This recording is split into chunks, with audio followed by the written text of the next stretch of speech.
Fluweelstem en al, hier sit hy op die bank, Elandrey, baie welkom hier. Hoorie, ek sien jy sit en kou jou vinger terwyl jy vir Kortlie kyk. Waar gaan jy eerste hap? Ek weet nie, ek dink daai butternut roep my. Dit ruik fantasties hier binnekant. Ja nee, sy is 'n wenner en jy is 'n wenner.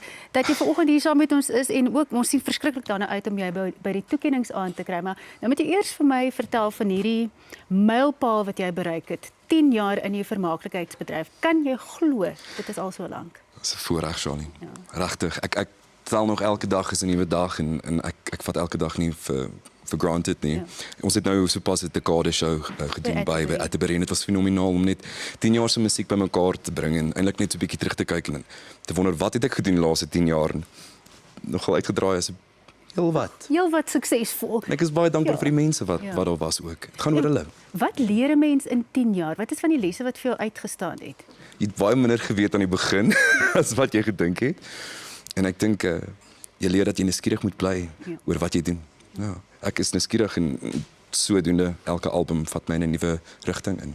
Jy moet my nou maar verskoon as ek nou dit mag sê, maar dit is nou 10 jaar in die vermaaklikheidsbedryf, maar jy het verskriklik goed na jouself gekyk. Kyk, die hare is vol bos en glansend en die vel gloei en als en het jy dit doelbewus so gedoen want ek onthou laaste jy hier op ontbytsake was. Jy was nog altyd baie gesondheidsbewus en ingestel daarop om jouself fiks te hou vir die verhoog. Ek dink dit is baie belangrik, jou liggaam is jou instrument, veral as 'n sanger. Is 'n baie metafisiese ding wat ons hiermee werk en dit is iets wat jy nie kan sien nie. Vir sekere instrumente kan jy in jou hand hou. So ek het vroeg af geleer dat as mens kyk na jou liggaam, kyk jy na jou stem en sodoende kyk jy ook na die geleentheid. Ja. Jy weet, so ek probeer maar dit eer. Jy het ook nou 'n enkelsnit op die Bitterlekker top 3. Vertel bietjie van Somersoet. Ek was nog altyd 'n somersiel. Ek is by die see grootgemaak in Port Elizabeth baie tyd in Jeffreys Bay spandeer. So die see en die son is waar ek leef en ek het so draai gemaak in die Kaap nou 4 keer in 1 maand. En toe dink ek myself, kom ek vang die oomblikke vas. Die eenvoudige wonderlikheid van die lewe. En so was Somersoet gebore. Jy besef as jy aanhou praat, nee, dan gaan ek net so hier wegsink en aan die slaap raak, want jy sing en praat presies dieselfde. Jy het die rustigste stem. Ek dink jy moet begin slaaptydstories lees. Jy maak my rustig, so dit help. Baie dankie. Ja, en die liedjie wat jy gaan sing by die ontbytsake toekennings, gee 'n bietjie iets weg? Ja, ek sing hand aan hand en 'n liedjie Vier op die water. Hand aan hand is vir my besonder ook. Ek het baie sake gesels en lewe gesels met my oupa en hy het my geleer sing. Hy was die eerste persoon wat ek gehoor sing het en my ouma het my geleer dans. Daai lied en die musiekvideo daarvoor gaan oor daai twee mense en waar hulle ontmoet het ons die musiekvideo geskiet ook. So om dit te speel en te sing voor 'n gehoor van internasionale mense is wonderlik. Jy weet. Is jou ouma en oupa nog met ons of nie meer nie? Nee wat, hulle dans nou op 'n ander plekkie saam. Ja. So dit moet seker vir jou spesiaal wees om hulle op hierdie manier te herinner. En wat beteken dit vir jou elke keer as jy daai lied sing? Wat gebeur hier binne?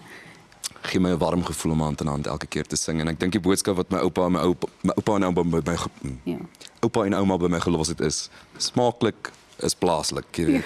En ek dink dit is wat jy probeer wys. Waar jy is jy vir 'n rede en daai storie is iets werd en so het ek gevoel hand aan hand en hulle storie is ietsie werd, so ek sien uit om dit te deel. Ja.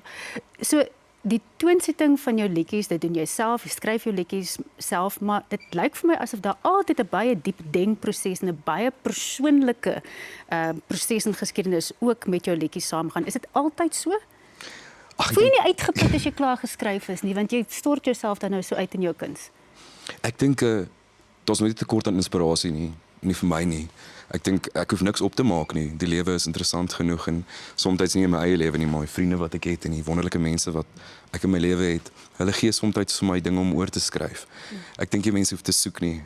Ek probeer net my oë oop hou en gewoonlik kom dit na my toe. Ja, nee, en die man is 'n filosoof ook nog daarmee saam. Die ontbytsake toekennings, hierdie samekoms, almal het nou al daarna verwys nie van kunstenaars in besigheid. Jy is eintlik jou eie besigheid. Jy moet jouself bestuur asof jy 'n onderneming is. Wat beteken dit vir jou om op die verhoog te staan en ondernemings te vier as 'n kunstenaarsbesigheid?